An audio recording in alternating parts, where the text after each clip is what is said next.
میں آپ حضرات کا اس عزت افزائی کے لیے شکر گزار ہوں۔ پروگرام تاخیر سے شروع ہوا، اس کا مجھے بھی رنج ہے، دیر ہو گئی پہنچنے میں، لیکن انشاءاللہ یہ تھوڑی سی فرصت بھی ہمارے لیے قیمتی ہو جائے، کارآمد ہو جائے تو اللہ کا بہت بڑا احسان اور اس کا شکر ہے۔ شہر بھٹکل میں میری حاضری پہلی بار ہو رہی ہے، لیکن اس شہر سے میری عقیدت بہت پرانی ہے، اور یہاں کے بعض علماء سے اور یہاں کی تحریکات اور یہاں کے دینی کام سے اور آپ حضرات کی سرگرمی اور خدمات سے میں پہلے سے کسی قدر واقف ہوں۔ آج میرے لیے یہ اچھی بات ہوتی کہ میں آپ حضرات سے روبرو بات کرتا اور آپ کچھ کہتے اور میں سنتا، تاکہ میرے تجربات میں اضافہ ہوتا اور میں آپ کی اچھی باتیں ملک میں جہاں جاتا ہوں، جہاں کے مسلمانوں میں وہ خوبیاں نہیں ہیں جو آپ لوگوں میں ہیں، اور جہاں کے شہروں میں وہ خدمات نہیں ہیں جو آپ لوگوں میں ہیں، تو میں آپ کی بات ان کو پہنچاتا، نقل کرتا، کیونکہ جب کوئی اچھی مثال ہوتی ہے تو کام کرنے والے کو کام کرنے میں آسانی ہوتی ہے۔ لیکن اس کا موقع نہیں ہے، مغرب کا وقت قریب ہے۔ جمعیت علماء کے حوالے سے ہمارے دوستوں نے جو ذکر خیر کیا، جمعیت علماء اس ملک میں 100 سال سے زیادہ سے خدمات انجام دے رہی ہے۔ آپ کے شہر کے لیے بھی جمعیت علماء کوئی غیر متعارف نہیں ہے، بلکہ آپ سے مانوس ہے۔ اس شہر کے بھی کئی بچے ایسے ہیں جو مظلوم جیلوں میں ہیں، ان کا کیس بھی جمعیت علماء دیکھ رہی ہے۔ ذیشان صاحب جانتے ہیں ان اہل خانہ کو اور ان بچوں کو، ان کے واسطے سے ان کا مقدمہ پہنچا تھا دفتر کو۔ دیکھیے اس بدلے ہوئے حالات میں جو ابھی پوری دنیا میں 200 سال سے تبدیلی آئی ہے جمہوریت کے نام پر۔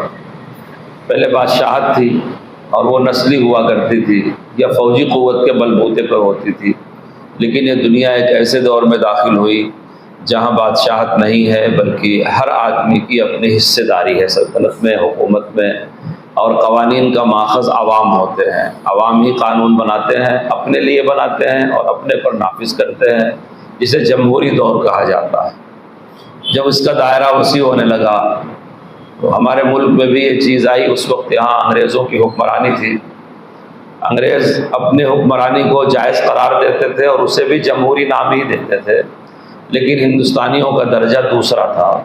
وہ حاکم تھے، ہندوستانی محکوم تھے، چاہے وہ کوئی بھی ہو، ہندو ہو، مسلمان ہو، سکھ ہو، عیسائی ہو۔ ایک طویل جد و جہد کے بعد جس میں ہر طبقے نے حصہ لیا، 1947 میں ملک آزاد ہوا۔ جو لوگ پرانے ہیں، ابھی ہمارے ملک میں ایسے لوگ زندہ ہیں جن کے سامنے آزادی آئی، تو آزادی سے پہلے اس دور کا جب خاکہ پیش کیا جاتا تھا کہ ہر 18 سال کے عاقل بالغ مرد عورت کو رائے دینے کا حق ہوگا، تو ایک خدشہ بہت تیزی کے ساتھ محسوس کیا جاتا تھا کہ ہم اس ملک میں ہمیشہ سے اقلیت میں رہے ہیں۔ جب سے اس ملک میں اسلام آیا، اقلیت میں ہی آیا، چند افراد لے آئے، پھیلا، بڑھا، ادارے بنے، ہر دور اقلیت کا ہی دور تھا۔ تو آزاد ہندوستان میں اگر تقسیم نہ بھی ہوتی تب بھی ہم اقلیت میں رہتے، ہاں کچھ تناسب زیادہ رہتا، اور اب تقسیم کے بعد تو اور اقل قلیل ہو گئے ہیں۔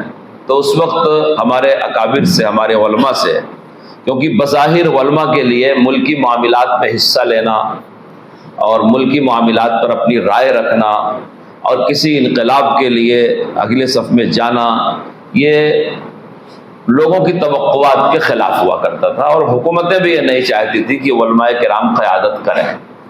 لیکن جنگ آزادی میں علماء صرف سفارہ ہی نہیں تھے بلکہ اول درجے کے قائد تھے، اور کہا جاتا ہے کہ جتنا ہمارا خون بہا ہے کسی قوم کا اتنا پسینہ بھی نہیں بہا ہوگا۔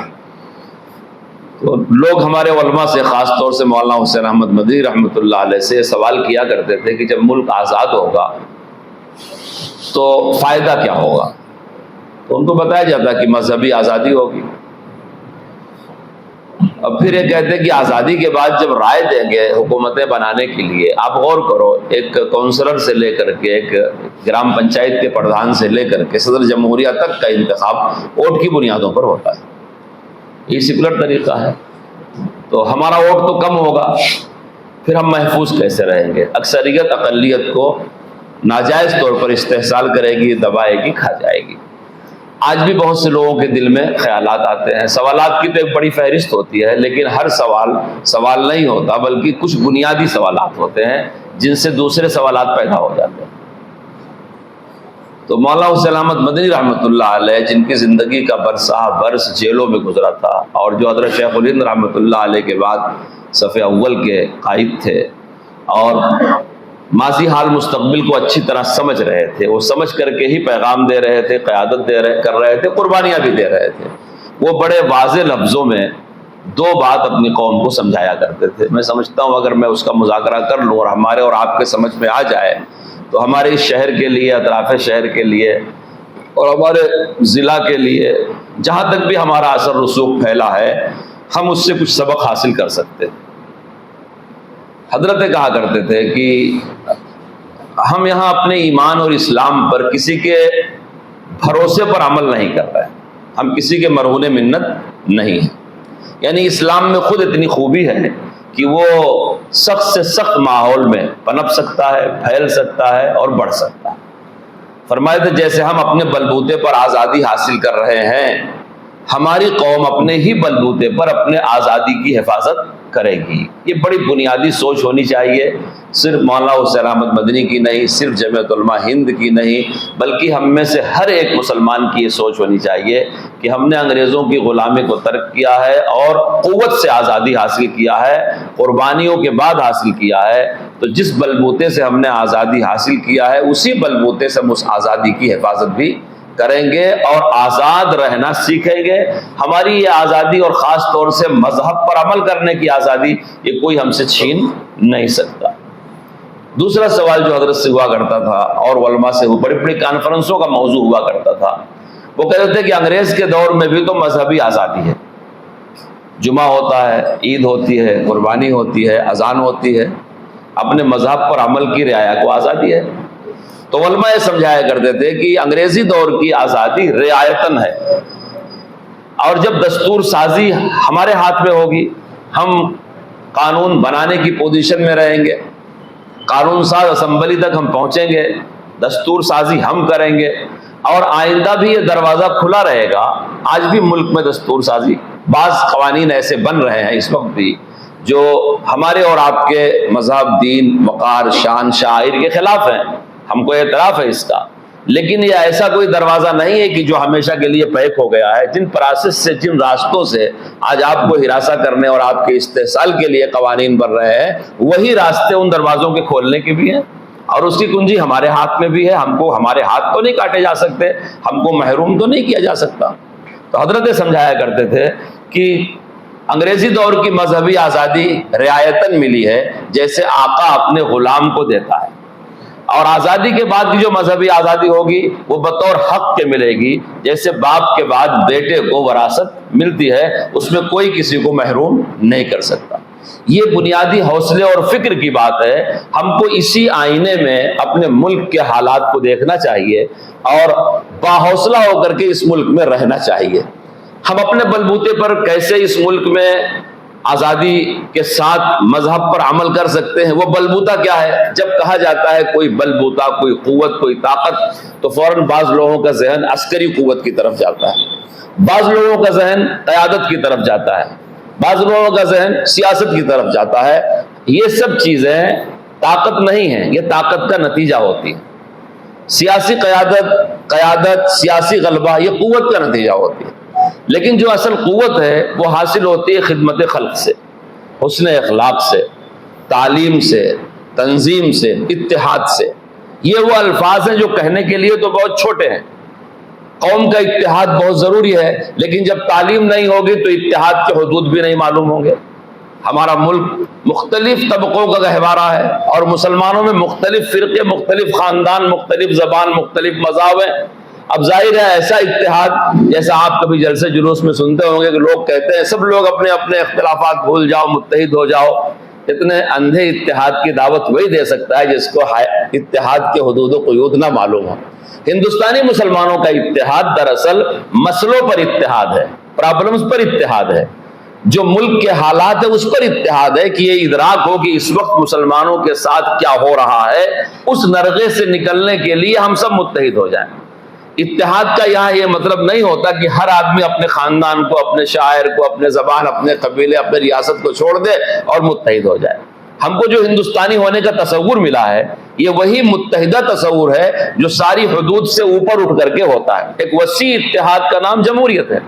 اس جمہوریت میں مسائل پر متحد ہونے سے آدمی کو غلبہ حاصل ہوتا ہے. ہم کو اس بات کا اعتراف ہے کہ ہماری قوم مسائل کا شعور بھی کم رکھتی ہے, دینی مسائل کا بھی شعور کم رکھتی ہے, اور ریاست اور مملکت کے مسائل اور پرابلمز کا شعور بھی کم رکھتی ہے. ہم جیسے پڑھے لکھے لوگ اور آپ جیسے عاملین جو ادارے چلا رہے ہیں, تنظیمیں چلا رہے ہیں, اللہ نے ان کو بڑی فراست دے رکھی ہے, کیونکہ تنظیموں کو چلانا کوئی آسان کام نہیں ہے. یہ آپ کی ذمہ داری ہے کہ اپنی قوم کے مرد عورت کو آپ باشعور کریں. جیسے دینی مسائل بتانا ان کے لیے ضروری ہے, ایسے ملک کے حالات, ریاست کے حالات, ان تقاضوں سے اس نئی نسلوں کو واقف کرنا یہ بہت بڑی ضرورت, اور ہم اس کا ذریعہ ہیں. تو اتحاد ہو, تعلیم کے ساتھ ہو, اور خدمت ہو. وہ خدمت جسے ہم خدمت خلق کہتے ہیں. جمعیت علماء کے اغراض و مقاصد میں بڑی صفائی سے لکھا ہے کہ ہماری کوئی سیاسی مقاصد ہمارے نہیں ہیں. بہت سارے کچے ذہن کے لوگ جب جمعیت علماء اعلان کرتی ہے کہ ہمارا سیاست سے کوئی تعلق نہیں ہے تو کہتے ہیں بغیر سیاست کیسے جی سکتے ہیں. بھئی ہم کو جو دستور نے ووٹ کا حق دیا ہے, ہم کسی پر اعتراض نہیں کرتے, ہم مشورے تو دیتے ہیں, ہم کسی سے اختلاف نہیں کرتے, لیکن ہم کو احتساب کا حق تو ہے. تو یہ حق ہمارا کوئی جماعتی حیثیت سے بھی نہیں چھین سکتا اور ذاتی حیثیت سے بھی نہیں چھین سکتا. اگر آدمی میں شعور ہو تو آدمی خود بخود سیاسی غلبہ حاصل کر لے گا. تو ہمارے ہاں موٹے لفظوں سے لکھا ہوا ہے کہ اسلام کا تحفظ اور خلق کی خدمت, اس میں ساری باتیں آ گئی. خلق کی خدمت ایک ایسی چیز ہے جو آپ کو مقتدی بنا دے گی, جو آپ کو پیشوا بنا دے گی. ہندوستان میں جس قوم سے ہم کو سابقہ پڑا ہوا ہے وہ قوم اتنی ضعیف الاعتقاد ہے کہ اگر ہم اس کے لیے نفع بخش بن جائیں تو وہ ہم کو دیوتا اور بھگوان کا لفظ دے دیتی ہے. ان کی ڈکشنری میں سب سے بڑا جو لفظ ہے وہ بھگوان کا ہے, پوجے کا ہے. وہ پوجا کرنے کے کیوں؟ اس لیے کہ ہم ان کے لیے نفع بخش بن گئے. ایسی قوم تک اسلام کی تعلیمات کو, اسلام کی روشنی کو پہنچانا, انہیں مانوس کرنا, یہ ہمارا امت ہونے کا فریضہ بھی ہے, اور اس وقت تو اس کی ضرورت بہت زیادہ بڑھ گئی ہے. اور قوم کو قوت دینے کے لیے ہم کو یہ سارے کام کرتے رہنا چاہیے جو ہمارے ادارے اور ہماری تنظیمیں کرتے ہیں. قوم کی زندگی میں 100 سال 50 سال ایسے ہوتے ہیں جیسے فرد کی زندگی میں 1 دن اور 2 دن. ہم میں سے بہت سے لوگوں کے مزاج میں عجلت ہوتی ہے, وہ چاہتے ہیں آج ہی بیج لگائیں اور آج ہی پھل آنا شروع ہو جائے. وہ اس عادت خداوندی کو بھول جاتے ہیں کہ اللہ ہر چیز پر قادر ہے, لیکن ایک سبزی, ایک ٹماٹر, ایک مرچ, ایک آلو, ایک پیاز کئی مہینوں میں پیدا ہوتی ہے. تو اللہ تعالیٰ یہ چاہتا ہے کہ ہم جدوجہد کریں, ہم محنت کریں, ہم محنت کے لیے پیدا کیے گئے. اگر بغیر محنت کے غلبہ ہوتا اور اسلام کی سربلندی ہوتی تو اللہ صحابہ سے محنت کیوں لیتا؟ تو ہم محنت کرنے کے مکلف ہیں, اور بہت سارے وہ لوگ ہیں کہ اپنے کام کو شروع کرتے ہیں, محنت کرتے ہیں, نتیجہ ان کی زندگی میں نہیں آتا. اسی کا نام اخلاص ہے کہ چاہے ہم نہیں رہیں گے خدا کا دین تو رہے گا, ملت تو رہے گی, امت تو رہے گی. اب جو بار بار ہمارے حوصلے توڑنے کی بات کی جا رہی ہے, اس کے لیے اپنی قوم کو جتنی آپ دانش دیں گے, فہم دیں گے, فراست دیں گے, اتنا ہی قوم کا حوصلہ بلند ہوگا. آدمی جب اندھیرے میں ہوتا ہے تو سانپ کو بھی رسی سمجھ جاتا ہے اور رسی کو بھی سانپ سمجھ جاتا ہے. اس کے بالمقابل اگر 0 واٹ کا بلب بھی چلا دیا جائے تو تھوڑا سا اسے احساس ہوتا ہے کہ رسی میں حرکت نہیں ہے اور سانپ میں حرکت ہے. ہماری قوم, مسلمان قوم اس ملک میں 25 سے 30 کروڑ کی تعداد میں ہے. آپ کا جو ضلع ہے, اس ضلع کا کیا نام ہے؟ کاروار ضلع کی کل آبادی ہماری جمعیت علماء کے معلومات کے مطابق 15 لاکھ سے زیادہ کی ہے. یہ 2011 کا جائزہ ہے. اس 15 لاکھ میں مسلم آبادی 2 لاکھ کے قریب کی ہے.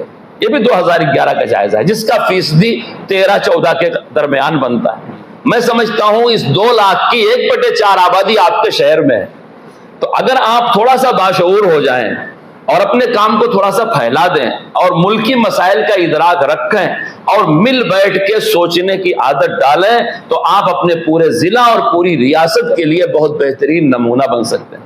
جو ریاستیں فرقہ پرستوں کے نشانے پر ہے اس میں سے کرناٹک کی ریاست بھی ہے, اور آپ مجھ سے زیادہ اس بارے میں سمجھ رکھتے ہوں گے. کرناٹک ایک صوبہ نہیں ہے بلکہ پورے ہندوستان کا خلاصہ ہے. مینگلور بھی کرناٹک کا حصہ ہے، بھٹکل بھی کرناٹک کا حصہ ہے، اور بیلگام اور گلبرگہ بھی کرناٹک کا حصہ ہے۔ دونوں کی تہذیب، زبان، کلچر میں زمین آسمان کا فرق ہے۔ کرناٹک نہیں بلکہ چھوٹا ہندوستان ہے۔ جتنے طبقے ہندوستان میں سب کرناٹک ریاست میں موجود ہیں، اور اس وقت فرقہ پرستوں کی نگاہ میں یہ چھپا ہوا ہے، اور وہ اس طرح کی حرکتیں کرتے ہیں کہ ہم کو تقسیم کر کے، میں بڑی معافی کے ساتھ کہنا چاہتا ہوں جمعیت علماء سیاسی جماعت نہیں ہے، لیکن اس کا مطلب نہیں کہ ہم ملک میں بے دخل ہیں۔ ہم اپنی بات کہہ سکتے ہیں، میں نے کہا ہم اعتراض نہیں کرتے، ہم مشورہ دیتے ہیں۔ یہ پوزیشن بنانے کی کوشش کی جا رہی ہے کہ مسلم ووٹ کی حیثیت اچھوت جیسی ہو جائے، جس کو رولنگ میں آنا ہو وہ ہم سے دوری بنائے، صرف ہندو ووٹ کو پولرائز کیا جائے، متحد کیا جائے، فرقہ پرستی پھیلائی جائے، اور یہ پوزیشن ہو کہ لوگ یہ سمجھنے لگے اگر مسلمان ہمارے ساتھ کھڑا ہوگا تو ہم ہار جائیں گے۔ اب ظاہر بات ہے اتنی گہرائی سے جہاں تک کھائی میں ہم کو ڈھکیل دیا گیا ہے، یہ کیوں ڈھکیلا گیا ہم کو، اور ہم اتنی دور تک کیوں پہنچے، اس کے بڑے اسباب ہیں۔ ایک مجلس میں گفتگو نہیں کی جا سکتی اس پہ، ہم کو بجائے اسباب پہ گفتگو کرنے کے ہدایات پر عمل کرنا چاہیے، اور اپنی قوم کو یہ حوصلہ دینا چاہیے کہ ہم اقلیت نہیں ہیں بلکہ ہم نمبر 2 کی اکثریت ہیں۔ ہم سے بڑی تعداد کرناٹک میں صرف مسلم ہونے کی حیثیت سے ہمارے ووٹ 15% کے قریب ہیں، اور بعض سیٹیں تو ایسی ہیں کہ فیصلہ کن ہمارے ووٹ ہیں۔ میرے دوستو، کسی ذات، کسی برادری، کسی قوم کے اتنے متحدہ ووٹ نہیں ہیں۔ اگر آپ ہندو مسلم کی تقسیم کریں گے شاید آپ کو غیر مسلم زیادہ معلوم ہو، لیکن ان کے ذات پات، دین، دھرم کو جب آپ تقسیم کرنا شروع کریں گے تو آپ سے بڑی تعداد کسی کی نہیں ہوگی۔ اس لیے میرے دوستو، اپنے ذمہ داروں کی نگرانی میں، ان اکابرین کی نگرانی میں جن کو خدمت کا ایک طویل تجربہ، مجھے بہت خوشی ہے ان کے ساتھ بیٹھ کر کے، اگر وقت ہوتا تو میں ان کی فکروں سے بھی آگاہی حاصل کرتا، نصیحت حاصل کرتا، لیکن مجبوری ہے کہ وقت نہیں ہے۔ ہمارے شہر کو، ہمارے لوگوں کو، ہمارے مسلمان بھائیوں کو ان کی قدر کرنی چاہیے، اور ان کو یہ چاہیے کہ تحمل کے ساتھ اپنا کام کریں، یہ سمجھ کے کہ ہم اچھا کام کریں گے تب بھی انگشت نمائی ہوگی، اور برا کریں گے تو ہوگی ہی۔ ہماری قوم ایسی ہے کہ کرنے والے کو کچھ نہ کچھ ضرور کہتی رہتی ہے۔ جن لوگوں نے تاریخ میں کوئی انقلابی کام کیا ہے ان پر اعتراض کیا گیا ہے، برا کہا گیا ہے، ان کی مخالفتیں کی گئی ہیں۔ جیسے قوم کے لیے جدوجہد کرنا ثواب ہے، ویسے ان مخالفتوں کو برداشت کرنا بھی ثواب ہے، اور یہ سمجھ کر کے معاف کرنا چاہیے کہ جو چیزیں ہماری دانش میں ہیں، جس معیار پر ہم ملک کو دیکھتے ہیں اور سمجھتے ہیں، ظاہر ہے گراؤنڈ میں ہمارا چھوٹا بھائی تو اس بات کو نہیں سمجھتا، لہذا اگر وہ کوئی بدگمانی، بدزنی قائم بھی کرے تو ہم کو اس کی مخالفت نہیں کرنا چاہیے، اسے معذور سمجھنا چاہیے۔ میں انہی گزارشات کے ساتھ اپنی جگہ لیتا ہوں۔ اللہ تعالی ہمارے اس مل بیٹھنے کو قبول فرمائے، اس شہر کو قبول فرمائے، ان اداروں کی دینی اور دنیاوی خدمات کو قبول فرمائے، اور اللہ تعالیٰ اس امت کے لیے اس ملک میں گنجائش پیدا فرمائے سرخروئی کے، ترقی کے، سربلندی کے۔ آمین۔ وآخر الدعوان الحمدللہ رب العالمین۔ بہت بہت شکریہ، بہت ہی بہترین انداز میں